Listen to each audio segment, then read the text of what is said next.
ইতিহাস শুধু তারিখ আর ঘটনা নয়, অজানা অধ্যায়ে লুকিয়ে থাকে না বলা গল্প, বিস্মৃত মানুষ আর সময়ের নীরব সাক্ষ্য। আপনি শুনছেন অজানা অধ্যায়। যদি ভালো লাগে লাইক করুন, শেয়ার করুন, সাবস্ক্রাইব করুন আর আপনার মতামত কমেন্টে জানান। আপনি শুনছেন অজানা অধ্যায়। অজানা অধ্যায় প্রস্তুত করছে ইতিহাসের সেই সব গল্প যেগুলো হয়তো আমাদের পাঠ্য বইয়ে কয়েক লাইনের বেশি জায়গা পায়নি, কিন্তু যাদের ছায়া আজও আমাদের সমাজ, শহর আর চিন্তার ভেতরে রয়ে গেছে।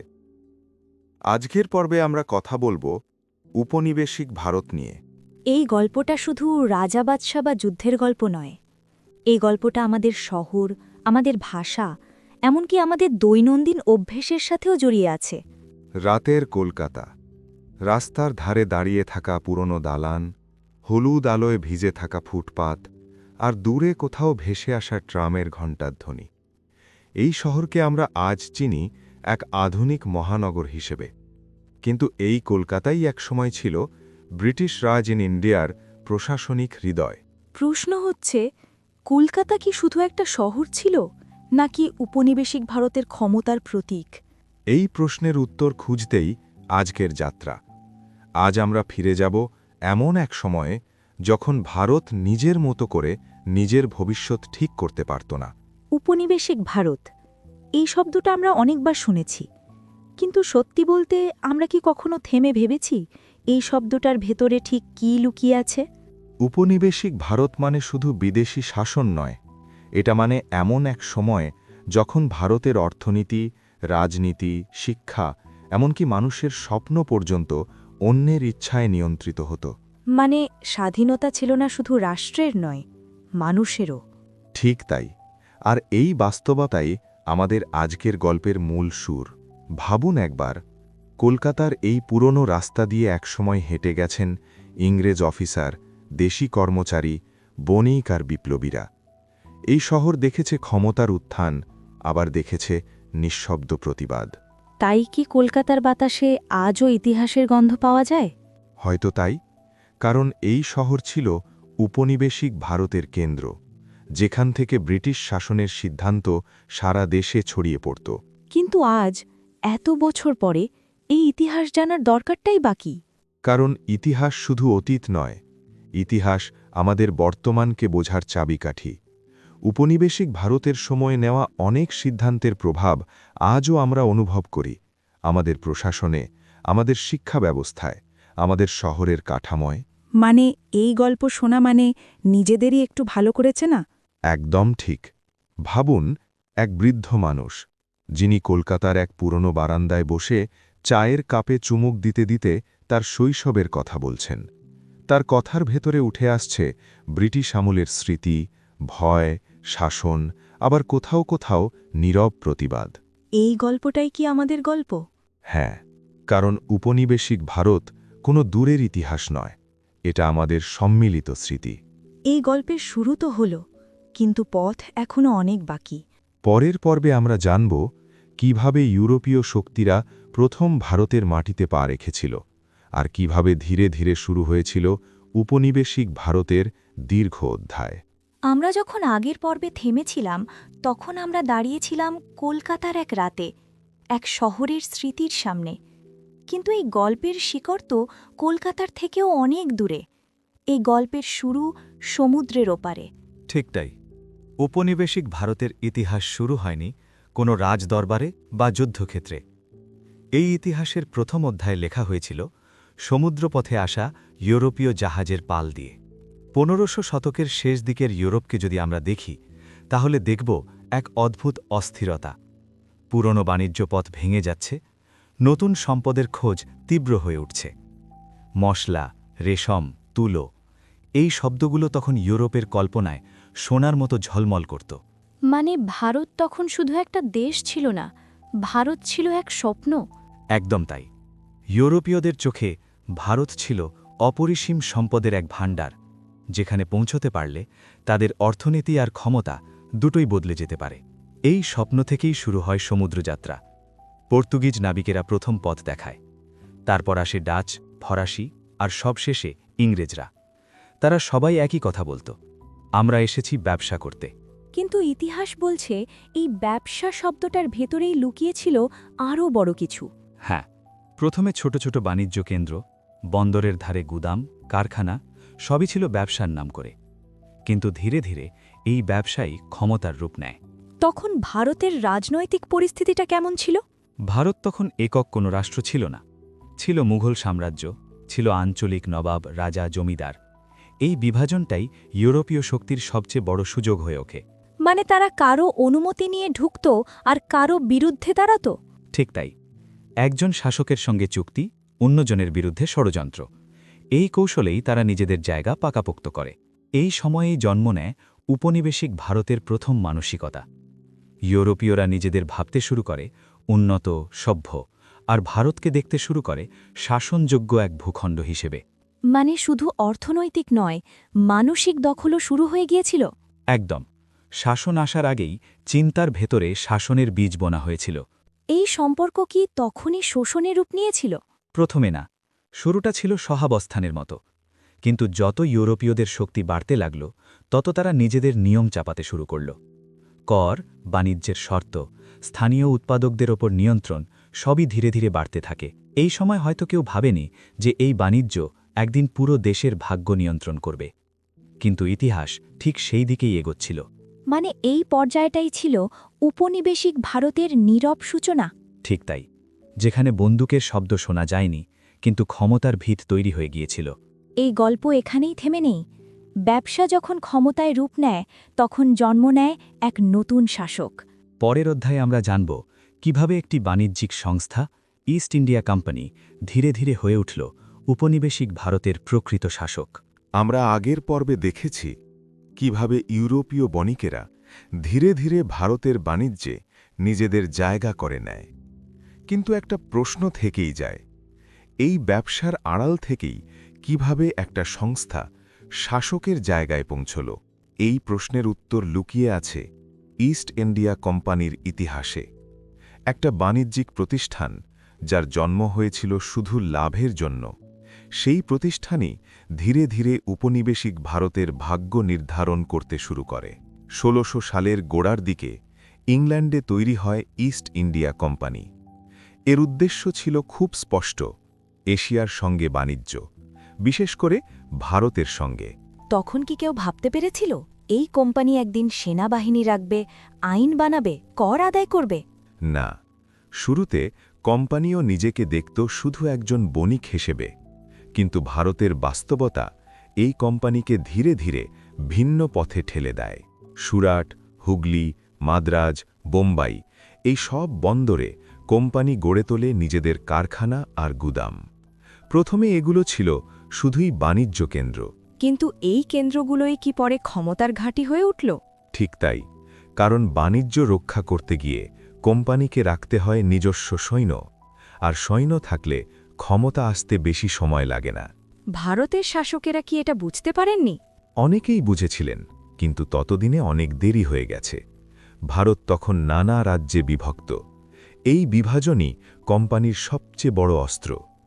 এক রাজাকে সাহায্য করে অন্য রাজার বিরুদ্ধে, আবার পরিস্থিতি বদলালে মিত্র বদলে ফেলা, এই ছিল কোম্পানির কৌশল।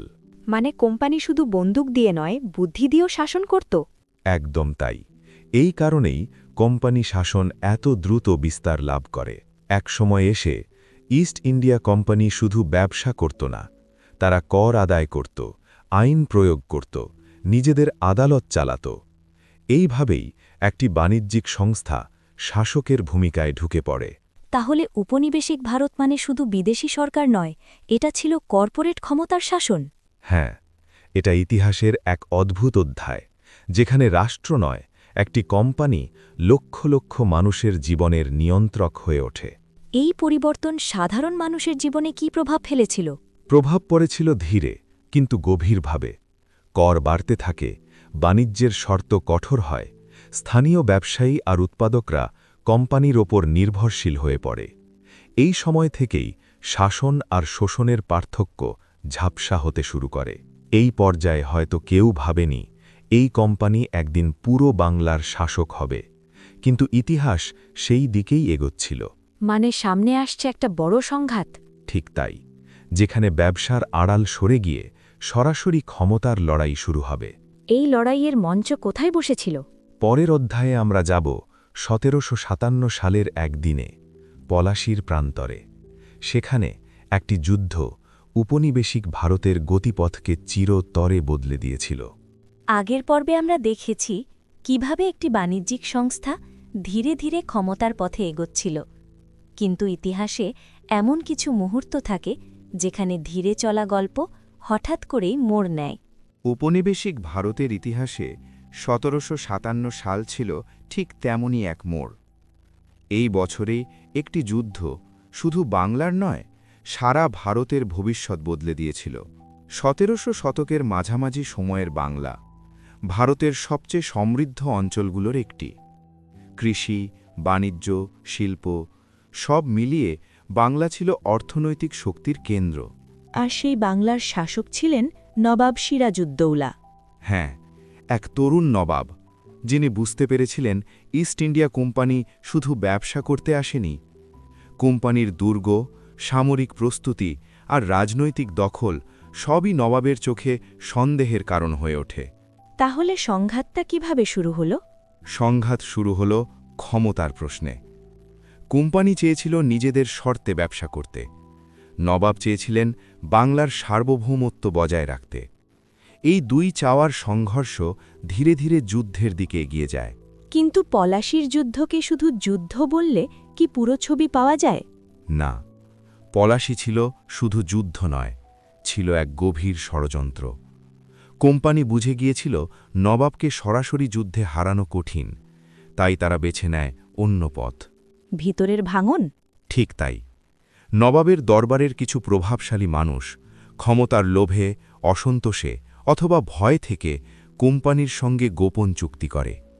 এই ষড়যন্ত্রই পলাশীর যুদ্ধের ফল নির্ধারণ করে দেয়। ১৭৫৭ সালের জুন মাস, পলাশীর প্রান্তর। সংখ্যায় নবাবের সেনা ছিল বেশি, কিন্তু বিশ্বাস ছিল ভাঙা। যুদ্ধ শুরু হলেও সব সেনা যুদ্ধ করেনি। কেউ কেউ নিরপেক্ষ থেকেছে, কেউ কেউ অপেক্ষা করেছে ফল কি হয় তা দেখার জন্য। মানে যুদ্ধক্ষেত্রেই নবাব একা হয়ে করেছিলেন? হ্যাঁ, আর এই একাকিত্বই যুদ্ধের ভাগ্য নির্ধারণ করে দেয়। এই পরাজয় কি শুধু একজন নবাবের পরাজয় ছিল? না, এটা ছিল বাংলার রাজনৈতিক স্বাধীনতার এক বড় ধাক্কা। পলাশীর পর ইস্ট ইন্ডিয়া কোম্পানি বাংলার ক্ষমতার কেন্দ্র হয়ে ওঠে। এই মুহূর্ত থেকেই উপনিবেশিক বঙ্গের ইতিহাস নতুন পথে হাঁটতে শুরু করে। এই পরিবর্তন সাধারণ মানুষের জীবনে কি প্রভাব ফেলেছিল?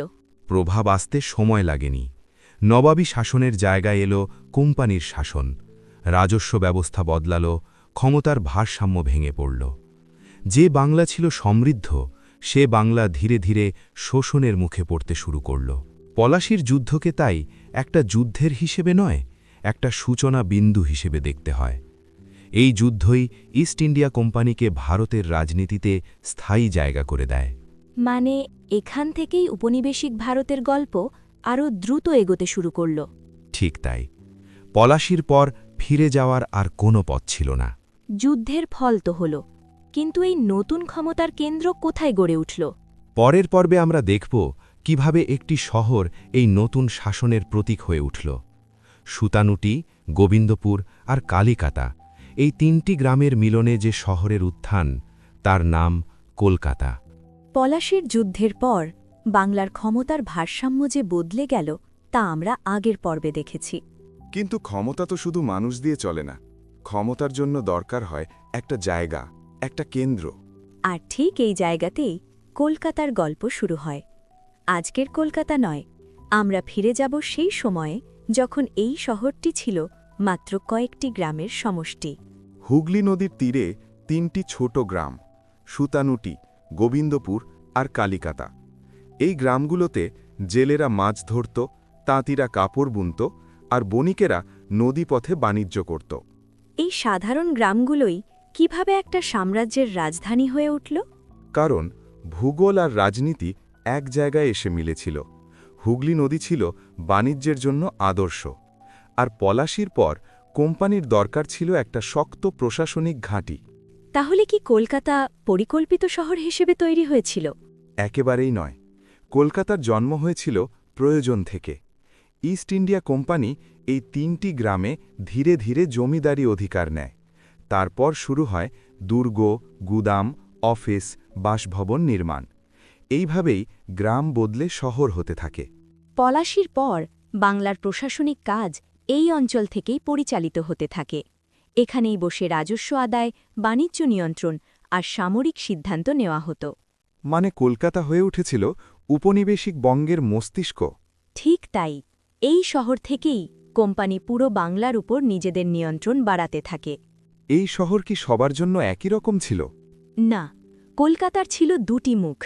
একদিকে ছিল ব্রিটিশদের জন্য নির্মিত চওড়া রাস্তা, বড় বড় দালান, প্রশাসনিক ভবন, আর অন্যদিকে ছিল দেশীয় মানুষের পাড়া, সংকীর্ণ গলি, কঠিন জীবন। এই বৈষম্যই ছিল উপনিবেশিক শহরের বৈশিষ্ট্য। এই পরিবর্তন সাধারণ মানুষের জীবনে কিভাবে প্রভাব ফেলেছিল? অনেকেই কাজের খোঁজে গ্রাম ছেড়ে শহরে আসে। কেউ শ্রমিক হয়, কেউ ছোটখাটো কর্মচারী। কিন্তু এই শহরের উন্নতির ফল সবাই সমানভাবে পায়নি। কলকাতা বড় হয়েছে, কিন্তু তার ছায়ায় অনেকের জীবন হয়ে উঠেছে আরও কঠিন। এই সময় থেকেই কলকাতা শুধু একটা শহর নয়, একটা প্রতীক হয়ে ওঠে। এটা ছিল ব্রিটিশ ক্ষমতার প্রদর্শনী, আবার একই সঙ্গে ভারতীয় সমাজের পরিবর্তনের মঞ্চ।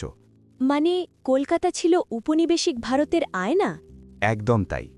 এই শহরের ভেতরেই আমরা দেখতে পাই শাসন আর শোষণ, আধুনিকতা আর বৈষম্য সব একসঙ্গে। কিন্তু এই শহরের উত্থানের সঙ্গে সঙ্গে কি শাসন আরও শক্ত হল? হ্যাঁ, কলকাতা যত শক্তিশালী কেন্দ্র হয়ে উঠল, কোম্পানির শাসন ততই সংগঠিত হতে লাগল। এই শহর থেকেই নতুন নিয়ম, নতুন কর ব্যবস্থা, নতুন প্রশাসনিক কাঠামো ছড়িয়ে পড়তে থাকে। এই শাসন ব্যবস্থা কি চিরকাল কোম্পানির হাতেই ছিল? না, একটা বড় ধাক্কা এই কাঠামোকে বদলে দেয়। পরের পর্বে আমরা জানব 1857 সালের বিদ্রোহ কিভাবে কোম্পানি শাসনের অবসান ঘটিয়ে এক নতুন অধ্যায়ের সূচনা করেছিল। আমরা আগের পর্বে দেখেছি কলকাতা কিভাবে কোম্পানি শাসনের কেন্দ্র হয়ে উঠেছিল, কিন্তু কোনো শাসনই চিরস্থায়ী নয়। একটা প্রশ্ন থেকেই যায়, এই শক্তিশালী কোম্পানি শাসনের ভিত কখন কিভাবে কাঁপতে শুরু করল? এই প্রশ্নের উত্তর লুকিয়ে আছে 1857 সালের এক ভয়াবহ ঘটনায়। একটি বিদ্রোহ, যা শুধু বিদ্রোহ ছিল না, এটা ছিল কোম্পানি শাসনের বিরুদ্ধে এক জমে ওঠা ক্ষোভের বিস্ফোরণ। 1800 শতকের শেষ ভাগ থেকে 19 শতকের মাঝামাঝি এই সময় জুড়ে ভারতের নানা স্তরে অসন্তোষ জমতে থাকে। কৃষকরা ভুগছিলেন কর আর রাজস্বের চাপে, কারিগর ও তাঁতিরা নিজেদের কাজ হারাচ্ছিলেন, আর সৈনিকরা, যাদের বলা হতো সিপাহী, তাদের মধ্যেও বাড়ছিল ক্ষোভ। মানে এই বিদ্রোহ হঠাৎ করে তৈরি হয়নি? একদমই না। 1857 ছিল দীর্ঘদিনের জমে থাকা অসন্তোষের বহিঃপ্রকাশ। এই বিদ্রোহের কেন্দ্রে সিপাহীরাই কেন ছিলেন? কারণ সিপাহীরা ছিল কোম্পানি শাসনের সবচেয়ে কাছের মানুষ। তারা ব্রিটিশ আদেশ পালন করত, কিন্তু নিজেরাই ছিল শোষণের শিকার। বেতন, পদোন্নতি, ধর্মীয় অনুভূতি সব জায়গাতেই তাদের অবমাননা করা হচ্ছিল। এই পরিস্থিতিতে একটি ছোট ঘটনা বড় আগুনের রূপ নেয়। বিদ্রোহ শুরু হলেও তা দ্রুত ছড়িয়ে পড়ে। উত্তর ভারত, মধ্য ভারত, বিভিন্ন অঞ্চলে সিপাহী, রাজা, জমিদার একত্রে দাঁড়ানোর চেষ্টা করেন। তাহলে কি এই বিদ্রোহ কোম্পানি শাসনের পতন ঘটিয়ে দিচ্ছিল? সামরিক দিক থেকে বিদ্রোহ দমন করা হয়, কিন্তু রাজনৈতিক দিক থেকে এর প্রভাব ছিল গভীর। 1857 সালের অভিজ্ঞতা ব্রিটিশ সরকারের চোখ খুলে দেয়। তারা বুঝে যায় একটি বেসরকারি কোম্পানির হাতে এত বড় ভূখণ্ড শাসন করা ঝুঁকিপূর্ণ। এই কারণেই ইস্ট ইন্ডিয়া কোম্পানির শাসন ধীরে ধীরে তুলে নেওয়া হয়। মানে এখানেই কোম্পানি শাসনের শেষ? হ্যাঁ, কিন্তু শাসনের অবসান মানেই উপনিবেশের অবসান নয়। তাহলে শাসন গেল কার হাতে? কোম্পানির জায়গায় সরাসরি ব্রিটিশ সরকার ভারতের শাসনভার নেয়। এই সময় থেকেই শুরু হয় ব্রিটিশ ক্রাউন শাসন। শাসনের রূপ বদলাল, কিন্তু নিয়ন্ত্রণ রয়ে গেল। নতুন শাসনে প্রশাসন আরও সংগঠিত হয়। আইন, পুলিশ, সেনাবাহিনী সবকিছু কেন্দ্রীয়ভাবে নিয়ন্ত্রিত হতে থাকে। মানে শাসন আরও শক্ত, আরও পদ্ধতিসর হয়ে উঠল। ঠিক তাই। এই শাসন ছিল কম আবেগী কিন্তু আরও কার্যকর। এই পরিবর্তন সাধারণ মানুষের জীবনে কি কোনো স্বস্তি এনেছিল? খুব সামান্য। কোম্পানির বদলে সরকার এলো, কিন্তু শোষণের কাঠামো পুরোপুরি বদলায়নি, বরং শাসন আরও স্থায়ী, আরও গভীর হয়ে ওঠে। 1857 সালের পর উপনিবেশিক ভারতের ইতিহাস এক নতুন অধ্যায়ে প্রবেশ করে। এখন আর শাসন চলে একটি কোম্পানির নামে নয়, শাসন চলে একটি সাম্রাজ্যের নামে। মানে এখান থেকেই ব্রিটিশ রাজ পুরোদমে শুরু। ঠিক তাই। আর এই নতুন শাসন ভারতীয় সমাজকে ভিন্নভাবে রূপ দিতে শুরু করেছিল। এই নতুন শাসনের প্রভাব শুধু প্রশাসনে ছিল? না, এর প্রভাব পড়েছিল মানুষের ভাষা, শিক্ষা আর চিন্তাধারাতেও। পরের পর্বে আমরা দেখব ব্রিটিশ শাসন কিভাবে শিক্ষা আর ভাষার মাধ্যমে সমাজকে বদলে দিতে শুরু করেছিল। আমরা আগের পর্বে দেখেছি 1857 সালের পরে শাসনের রূপ কিভাবে বদলে গেল। কোম্পানি চলে গেল, এলো সরাসরি ব্রিটিশ সরকার। কিন্তু এই নতুন শাসন কি শুধু আইন আর সেনাবাহিনীর মধ্যে সীমাবদ্ধ ছিল? না, এই শাসনের সবচেয়ে গভীর প্রভাব পড়েছিল মানুষের চিন্তার ভেতরে। আর সেই চিন্তার দরজায় ঢোকার পথ ছিল ভাষা আর শিক্ষা। ব্রিটিশ শাসকেরা খুব দ্রুত বুঝে যায় একটি বিশাল দেশ শাসন করতে হলে শুধু শক্তি যথেষ্ট নয়, দরকার এমন একটি শ্রেণী যারা শাসকের ভাষা বুঝবে, শাসকের নিয়ম মেনে চলবে, কিন্তু নিজেরা শাসক হবে না। মানে শিক্ষা ছিল শাসনের একটি কৌশল? একদম তাই। এই উদ্দেশ্যেই ইংরেজি শিক্ষার বিস্তার শুরু হয়। তখন তো প্রশাসনের ভাষা ছিল ফার্সি, হঠাৎ করে ইংরেজি এলো কেন? কারণ ভাষা মানে শুধু কথা বলার মাধ্যম নয়, ভাষা মানে ক্ষমতা। ইংরেজিকে প্রশাসনের ভাষা বানিয়ে ব্রিটিশরা একদিকে পুরনো ক্ষমতার কাঠামো ভেঙে দিল, অন্যদিকে নিজেদের আধিপত্য প্রতিষ্ঠা করল। তাহলে বাংলা, হিন্দি, উর্দু এই ভাষাগুলোর অবস্থান কি হল? নিচের স্তরে স্থানীয় ভাষাগুলো ব্যবহৃত হতে থাকল, কিন্তু উপরের স্তরে ক্ষমতার কেন্দ্রে ইংরেজি হয়ে উঠল প্রধান ভাষা। এই শিক্ষা ব্যবস্থা থেকেই জন্ম নেয় এক নতুন শ্রেণী, ইংরেজি শিক্ষিত মধ্যবিত্ত। তারা চাকরি পায়, প্রশাসনে ঢোকে, আইন আর শিক্ষাক্ষেত্রে জায়গা করে নেয়। তাহলে কি এই শ্রেণী ব্রিটিশ শাসনের পক্ষে ছিল? শুরুর দিকে অনেকটাই ছিল, কারণ এই ব্যবস্থাই তাদের সুযোগ এনে দিয়েছিল। কিন্তু সময়ের সঙ্গে সঙ্গে এই শিক্ষাই প্রশ্ন তুলতে শেখায়। এই শিক্ষিত শ্রেণীর ভেতরে কী ধরনের দ্বন্দ্ব তৈরি হয়েছিল? একদিকে তারা ইংরেজি শিক্ষা পেয়েছে, পশ্চিমী দর্শন, বিজ্ঞান, আইন শিখেছে। অন্যদিকে তারা দেখেছে নিজেদের সমাজের দারিদ্র্য আর বৈষম্য। এই দুয়ের সংঘাত থেকেই নতুন চিন্তার জন্ম হয়। এই সময়েই সংবাদপত্র, সাহিত্য, প্রবন্ধ এক নতুন ভূমিকা নেয়। বাংলা ভাষায় লেখা হতে থাকে শাসনের সমালোচনা, সমাজ সংস্কারের দাবি। মানে ভাষাই হয়ে উঠল প্রতিরোধের হাতিয়ার? ঠিক তাই। যে ভাষা দিয়ে শাসন শুরু হয়েছিল, সেই ভাষার পাশাপাশি স্থানীয় ভাষাগুলোই প্রতিরোধের ভাষা হয়ে উঠল। এই ভাষার প্রশ্ন কি পরবর্তীকালে আরও বড় আকার নেয়? হ্যাঁ, ভাষা শুধু শিক্ষা বা সাহিত্যেই সীমাবদ্ধ থাকেনি, এটা রাজনীতির অংশ হয়ে ওঠে। উত্তর ভারতে হিন্দি উর্দু বিতর্ক, বাংলায় ভাষা আর পরিচয়ের প্রশ্ন, সবই এই সময়ের ফল। ব্রিটিশ শাসকেরা চেয়েছিল একটি অনুগত শ্রেণী তৈরি করতে, কিন্তু তারা বুঝতে পারেনি এই শিক্ষাই স্বাধীনতার চিন্তার বীজ বপন করবে। মানে শাসনের হাতিয়ারই একদিন শাসনের বিরুদ্ধেই দাঁড়ালো? ঠিক তাই। এটাই উপনিবেশিক ইতিহাসের সবচেয়ে বড় বিদ্রূপ। চিন্তার ভাষার পরিবর্তনের পাশাপাশি আরেকটা প্রশ্ন থেকে যায়, এই শাসনের অর্থনৈতিক মূল্যটা কী ছিল? পরের পর্বে আমরা দেখব উপনিবেশিক ভারতের অর্থনীতি কিভাবে গড়ে উঠেছিল আর কেন সাধারণ মানুষের জীবন ক্রমশ কঠিন হয়ে উঠেছিল। আমরা আগের পর্বে দেখেছি ভাষা আর শিক্ষার মাধ্যমে ব্রিটিশ শাসন কিভাবে মানুষের চিন্তাধারাকে প্রভাবিত করেছিল।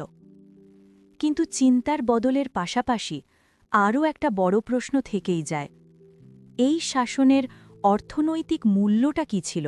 এই প্রশ্নের উত্তর খুঁজতে গেলে আমাদের দেখতে হবে উপনিবেশিক ভারতের অর্থনীতির ভিতটা। এই অর্থনীতি তৈরি হয়েছিল ভারতের উন্নতির জন্য নয়, বরং সাম্রাজ্যের লাভের জন্য। উপনিবেশিক শাসনের মূল বৈশিষ্ট্য ছিল একটি একমুখী প্রবাহ। কাঁচামাল যেত ভারত থেকে, লাভ যেত ইউরোপে। তুলো, নীল, চা, আফিম এইসব পণ্য ভারতের মাটিতে উৎপন্ন হলেও তার আসল লাভ ভারতের মানুষের হাতে থাকত না। মানে ভারত ছিল একটা উৎপাদনের ক্ষেত্র, কিন্তু ভোগের জায়গা নয়। ঠিক তাই। এই কাঠামোই ভারতীয় অর্থনীতিকে ধীরে ধীরে দুর্বল করে দেয়। বাংলার তাঁত শিল্পের কথা আমরা অনেকবার শুনেছি। এই শিল্পের সঙ্গে কি ঘটেছিল? একসময় বাংলা ছিল বিশ্ববিখ্যাত কাপড় উৎপাদনের কেন্দ্র, কিন্তু উপনিবেশিক নীতির ফলে স্থানীয় তাঁতিরা ন্যায্য দাম পেত না। ইংল্যান্ডের কারখানায় তৈরি কাপড় ভারতে এনে বিক্রি করা হতো, আর দেশীয় শিল্প ধীরে ধীরে ধ্বংসের পথে যেত।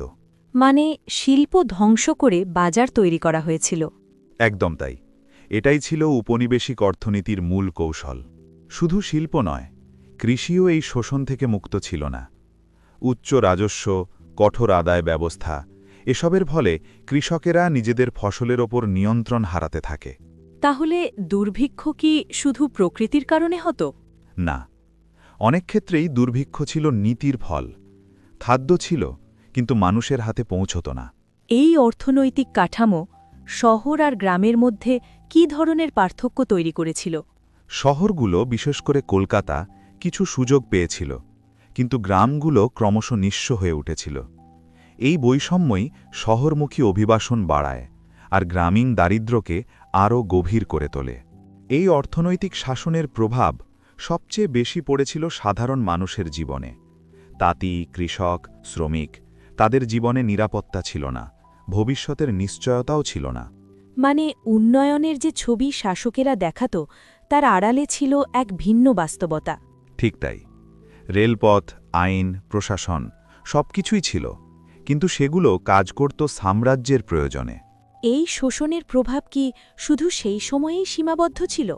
না, এই অর্থনৈতিক কাঠামোর প্রভাব দীর্ঘস্থায়ী ছিল। স্বাধীনতার সময় ভারত পেয়েছিল এক দুর্বল অর্থনীতি, যার ভিত ছিল উপনিবেশিক নীতিতে গড়া। তবে এই দারিদ্র্যের মাঝেও প্রতিরোধের বীজ জন্ম নিয়েছিল। অসন্তোষ বাড়ছিল, প্রশ্ন উঠছিল, এই ব্যবস্থা কাদের জন্য? মানে অর্থনৈতিক শোষণই পরবর্তী রাজনৈতিক আন্দোলনের ভিত তৈরি করেছিল। একদম তাই। এই অভিজ্ঞতাই মানুষকে বুঝিয়েছিল পরিবর্তন জরুরি। এই অসন্তোষ কিভাবে প্রকাশ পেল? পরের পর্বে আমরা দেখব উপনিবেশিক ভারতের ভেতর কিভাবে ধীরে ধীরে প্রতিরোধ আর আন্দোলনের ভাষা গড়ে উঠেছিল। আমরা আগের পর্বে দেখেছি উপনিবেশিক অর্থনীতি কিভাবে দারিদ্র্য আর বৈষম্য তৈরি করেছিল। এই পরিস্থিতিতে একটা প্রশ্ন স্বাভাবিকভাবেই উঠে আসে, মানুষ কি চুপ করে সব সহ্য করেছিল? না, উপনিবেশিক ভারত মানে শুধু শোষণের ইতিহাস নয়, এটা প্রতিরোধেরও ইতিহাস। এই প্রতিরোধ কখনো ছিল নীরব, কখনো ছিল প্রকাশ্য, আবার কখনো বিস্ফোরণের মতো। প্রতিরোধের শুরু হয়েছিল ছোট ছোট জায়গা থেকে। কৃষকেরা কর দিতে অস্বীকার করত, তাঁতিরা কাজ ছেড়ে দিত, গ্রামের মানুষ একসঙ্গে দাঁড়াত অন্যায়ের বিরুদ্ধে। এই প্রতিরোধ কি সংগঠিত ছিল? শুরুর দিকে নয়, এগুলো ছিল স্বতঃস্ফূর্ত প্রতিক্রিয়া, বেঁচে থাকার লড়াই। কিন্তু এই ছোট ছোট প্রতিবাদী ভবিষ্যতের বড় আন্দোলনের ভিত তৈরি করে। বাংলার নীল বিদ্রোহের কথা এই প্রসঙ্গে খুব গুরুত্বপূর্ণ, তাই না? একদম। নীল চাষে কৃষকদের উপর জোর করে চাপানো শর্ত গ্রাম বাংলায় ক্ষোভের আগুন জ্বালিয়ে দেয়। এই বিদ্রোহ দেখায় কৃষকেরাও বুঝতে শুরু করেছে শোষণের কাঠামোটা কিভাবে কাজ করে।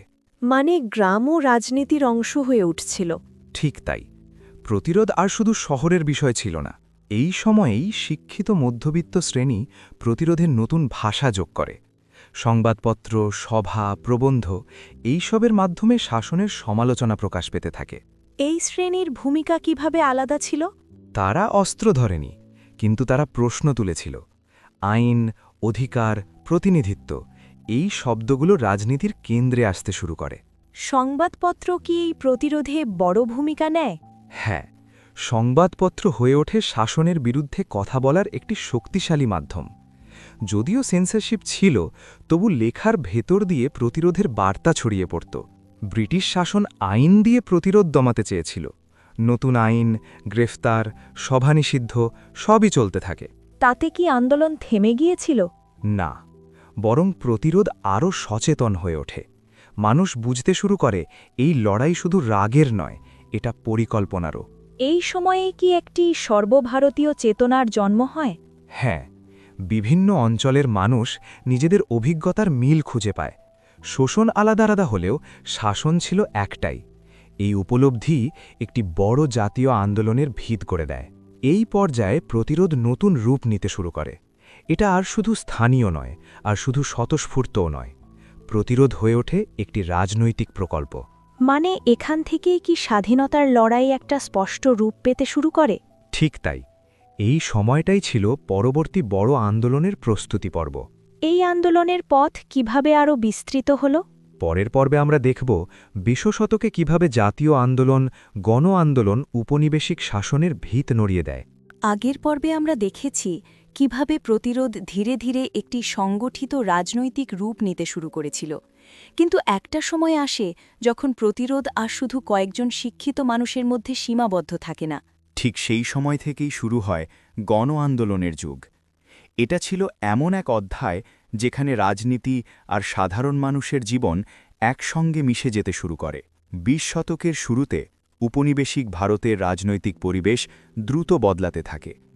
শাসনের অন্যায়, অর্থনৈতিক শোষণ আর রাজনৈতিক বঞ্চনা সবকিছু একসঙ্গে মানুষকে রাস্তায় নামতে বাধ্য করে। এই আন্দোলনের সবচেয়ে বড় পরিবর্তনটা কী ছিল? এর পরিসর প্রতিরোধ আর শহর বা নির্দিষ্ট শ্রেণীতে সীমাবদ্ধ ছিল না। গ্রাম, শহর, শ্রমিক, কৃষক সবাই যুক্ত হতে শুরু করে। এই পর্যায়ে সাধারণ মানুষের ভূমিকা কিভাবে বদলে গেল? আগে মানুষ দেখত, এখন মানুষ অংশ নেয়। মিছিল, সভা, ধর্মঘট এই শব্দগুলো দৈনন্দিন জীবনের অংশ হয়ে ওঠে। মানুষ বুঝতে শুরু করে রাজনীতি মানে শুধু শাসকের কাজ নয়, রাজনীতি মানে নিজের ভবিষ্যৎ। এই আন্দোলনের ভেতরে কি একটাই পথ ছিল? না, এই সময়ে আন্দোলনের ভেতরে ভিন্ন ভিন্ন ধারা দেখা দেয়। কেউ বিশ্বাস করত অহিংস আন্দোলনে, কেউ আবার মনে করত শক্ত প্রতিরোধ ছাড়া পরিবর্তন আসবে না। এই ভিন্নতা কি আন্দোলনকে দুর্বল করেছিল? সবসময় না, বরং অনেক সময় এই ভিন্ন ধারাই আন্দোলনের ব্যাপ্তি বাড়িয়েছে। গণ আন্দোলনের জবাবে ব্রিটিশ শাসনও কঠোর হয়। নতুন আইন, গ্রেপ্তার, সভা নিষিদ্ধ সবই ব্যবহার করা হয় আন্দোলন দমাতে। কিন্তু এতে কি আন্দোলন থেমে গিয়েছিল? না, বরং অনেক ক্ষেত্রে এই দমননীতি মানুষকে আরও ঐক্যবদ্ধ করে। এই গণ আন্দোলনে কলকাতার ভূমিকা কী ছিল? কলকাতা ছিল চিন্তা আর কর্মের মিলনস্থল। এখানেই পরিকল্পনা, এখানেই বিতর্ক, আবার এখান থেকেই আন্দোলনের বার্তা ছড়িয়ে পড়ত। কলকাতা হয়ে ওঠে গণ আন্দোলনের এক গুরুত্বপূর্ণ কেন্দ্র। এই আন্দোলনের প্রভাব শুধু রাজনীতিতে সীমাবদ্ধ ছিল না, মানুষের আত্মপরিচয় বদলাতে থাকে। পরাধীনতার ভয় ধীরে ধীরে জায়গা ছাড়ে আত্মসম্মানের ধারণার কাছে। মানে আন্দোলন মানুষকে ভিন্নভাবে ভাবতে শেখায়। ঠিক তাই, এই ভাবনার বদলই ছিল গণ আন্দোলনের সবচেয়ে বড় সাফল্য। তাহলে কি বলা যায় এই গণ আন্দোলনই স্বাধীনতার পথ তৈরি করেছিল? হ্যাঁ, এই আন্দোলনই উপনিবেশিক শাসনের ভিত ধীরে ধীরে দুর্বল করে দেয়। এটা ছিল শেষের শুরু। কিন্তু এই শেষের শুরু কিভাবে বাস্তবে রূপ নিল? পরের পর্বে আমরা দেখব দ্বিতীয় বিশ্বযুদ্ধ, রাজনৈতিক চাপ আর আন্তর্জাতিক পরিস্থিতি কিভাবে উপনিবেশিক শাসনের শেষ অধ্যায় লিখতে শুরু করেছিল। আগের পর্বে আমরা দেখেছি গণ আন্দোলন কিভাবে উপনিবেশিক শাসনের ভিত নড়িয়ে দিয়েছিল। কিন্তু ইতিহাসের গতিপথ হঠাৎ করেই আরও বড় এক ঘটনার মুখোমুখি হয়, দ্বিতীয় বিশ্বযুদ্ধ। এই যুদ্ধ শুধু ইউরোপের যুদ্ধ ছিল না, এর অভিঘাত পড়েছিল ঔপনিবেশিক ভারতের রাজনীতি, অর্থনীতি আর স্বাধীনতার দাবির ওপর। আগের পর্বে আমরা দেখেছি গণ আন্দোলন কিভাবে ঔপনিবেশিক শাসনের ভিত নড়িয়ে দিয়েছিল। কিন্তু ইতিহাসের গতিপথ হঠাৎ করেই আরও বড় এক ঘটনার মুখোমুখি হয়, দ্বিতীয় বিশ্বযুদ্ধ। যুদ্ধের সময় শাসন কিভাবে বদলে গেল? শাসন আরও কঠোর হয়, সেন্সরশিপ বাড়ে, গ্রেফতার বাড়ে, সভা সমাবেশে নিষেধাজ্ঞা আসে। এই দমননীতি রাজনৈতিক উত্তেজনা আরও বাড়িয়ে তোলে। যুদ্ধের সময়ের সবচেয়ে ভয়াবহ অভিজ্ঞতাগুলোর একটি ছিল বাংলার দুর্ভিক্ষ। খাদ্যাভাব শুধু প্রাকৃতিক ছিল না, নীতিগত সিদ্ধান্ত এই বিপর্যয়কে বাড়িয়ে দেয়। এই দুর্ভিক্ষ কি শাসনের প্রতি মানুষের দৃষ্টিভঙ্গি বদলে দেয়? নিশ্চয়ই। মানুষ দেখেছিল শাসন মানুষের জীবন বাঁচাতে ব্যর্থ। এই অভিজ্ঞতা ঔপনিবেশিক শাসনের নৈতিক ভিত্তিকে ভেঙে দেয়। এই সময় রাজনৈতিক আন্দোলন কি থেমে গিয়েছিল? না, বরং রূপ বদলেছিল। কেউ সরাসরি আন্দোলনের পথে গেল, কেউ কূটনৈতিক চাপ তৈরি করল। এই সময়েই স্বাধীনতার প্রশ্ন আন্তর্জাতিক পরিসরে আলোচিত হতে শুরু করে। দ্বিতীয় বিশ্বযুদ্ধের শেষে বিশ্ব রাজনীতি বদলে যায়। ইউরোপ দুর্বল হয়ে পড়ে, সাম্রাজ্য ধরে রাখার ক্ষমতা কমে যায়। মানে ব্রিটেনের পক্ষেও ভারত ধরে রাখা কঠিন হয়ে উঠেছিল। ঠিক তাই, অর্থনৈতিক চাপ, রাজনৈতিক চাপ সবকিছু একসঙ্গে কাজ করছিল। এই পর্যায়ে কি স্বাধীনতা বাস্তব বলে মনে হতে শুরু করেছিল? হ্যাঁ, স্বাধীনতা আর দূরের স্বপ্ন ছিল না, কিন্তু সেই স্বাধীনতার পথ সহজ ছিল না। ভেতরের বিভাজন, রাজনৈতিক মতভেদ সবই সামনে এসে দাঁড়ায়। এই সময় ঔপনিবেশিক শাসন শেষ সিদ্ধান্ত নেবার পথে এগোয়, কিন্তু সেই সিদ্ধান্তের সঙ্গে জড়িয়েছিল আরও এক কঠিন প্রশ্ন: দেশের ভবিষ্যৎ কাঠামো। মানে স্বাধীনতার সঙ্গে সঙ্গে আরও বড় পরিবর্তনের ইঙ্গিত? ঠিক তাই, এই পরিবর্তন শুধু শাসনের নয়, মানচিত্রেরও। এই শেষ অধ্যায় কিভাবে লেখা হলো? পরের ও শেষ পর্বে আমরা দেখব স্বাধীনতা, বিভাজন আর ঔপনিবেশিক ভারতের দীর্ঘ ছায়া আজও কিভাবে আমাদের সমাজে রয়ে গেছে। আগের পর্বে আমরা দেখেছি দ্বিতীয় বিশ্বযুদ্ধের পর ঔপনিবেশিক শাসনের ভিত কিভাবে নড়বড়ে হয়ে উঠেছিল। এই পর্যায়ে এসে একটা প্রশ্ন আর এড়ানো যাচ্ছিল না: ভারত কি সত্যিই স্বাধীন হতে চলেছে? হ্যাঁ, ১৯৪৭ সাল এসে দাঁড়ায় ইতিহাসের এক সন্ধিক্ষণে। দীর্ঘ সংগ্রাম, আন্দোলন, ত্যাগ সব কিছুর পর ঔপনিবেশিক ভারতের অধ্যায় শেষের পথে এগোচ্ছিল। ১৯৪৭ সালের আগস্ট ভারত স্বাধীন হয়। ২ শতকেরও বেশি সময় ধরে বিদেশি শাসনের পর ভারত নিজের ভবিষ্যৎ নিজে গড়ার সুযোগ পায়। এই স্বাধীনতা কি শুধু রাজনৈতিক ঘটনা ছিল? না, এটা ছিল মানসিক মুক্তির মুহূর্ত। পরাধীনতার ভয়, শাসনের ছায়া সব কিছুর অবসান ঘটার আশা মানুষের মনে জন্ম নেয়। কিন্তু এই স্বাধীনতার সঙ্গেই আরও এক ভয়াবহ অধ্যায় জড়িয়ে আছে: বিভাজন। হ্যাঁ, দেশ ভাগ হল। ভারত আর পাকিস্তান এই নতুন মানচিত্র শুধু ভূখণ্ড ভাগ করেনি, ভেঙে দিয়েছিল লক্ষ লক্ষ মানুষের জীবন। এই বিভাজনের মূল্যটা কি ছিল? মানুষের রক্তে লেখা ইতিহাস, উদ্বাস্তু হওয়া, হিংসা, হারানো ঘর, হারানো প্রিয়জন। এই ট্র্যাজেডি স্বাধীনতার আনন্দকে ম্লান করে দেয়। স্বাধীনতা এলো, কিন্তু সবার জীবনে একইভাবে এলো না। অনেকে নতুন দেশ গড়ার স্বপ্ন দেখল, আবার অনেকে সব হারিয়ে নতুন করে বাঁচার লড়াই শুরু করল। মানে স্বাধীনতা মানেই সব সমস্যার সমাধান নয়। ঠিক তাই, স্বাধীনতা ছিল শুরু, শেষ নয়। তাহলে প্রশ্ন আসে, ঔপনিবেশিক ভারতের প্রভাব কি ১৯৪৭-এ শেষ হয়ে গিয়েছিল? না, ঔপনিবেশিক শাসনের ছায়া আজও রয়ে গেছে। আমাদের প্রশাসন, আইন ব্যবস্থা, শিক্ষা কাঠামো অনেক কিছুর শিকড় ঔপনিবেশিক সময়েই গাঁথা। কলকাতার রাস্তায় হাঁটলে আজও দেখা যায় ব্রিটিশ আমলের দালান, আইন, প্রতিষ্ঠান।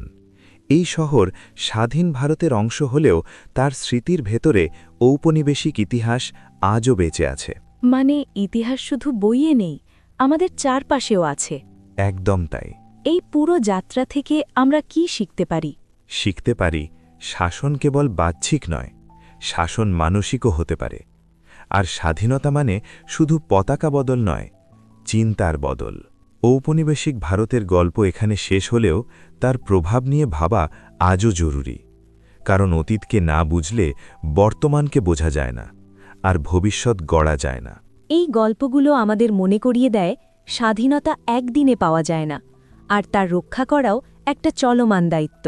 এই আলোচনা যদি আপনাদের ভালো লেগে থাকে তাহলে লাইক করুন। এই গল্পগুলো শেয়ার করুন তাদের সঙ্গে যারা ইতিহাসকে শুধু তথ্য নয়, অনুভব হিসেবে জানতে চান। কমেন্টে জানান কোন অজানা অধ্যায় আপনি পরের বার শুনতে চান। আর এমন আরও গভীর, চিন্তার খোরাক জাগানো ইতিহাসের জন্য অজানা অধ্যায়কে সাবস্ক্রাইব করতে ভুলবেন না।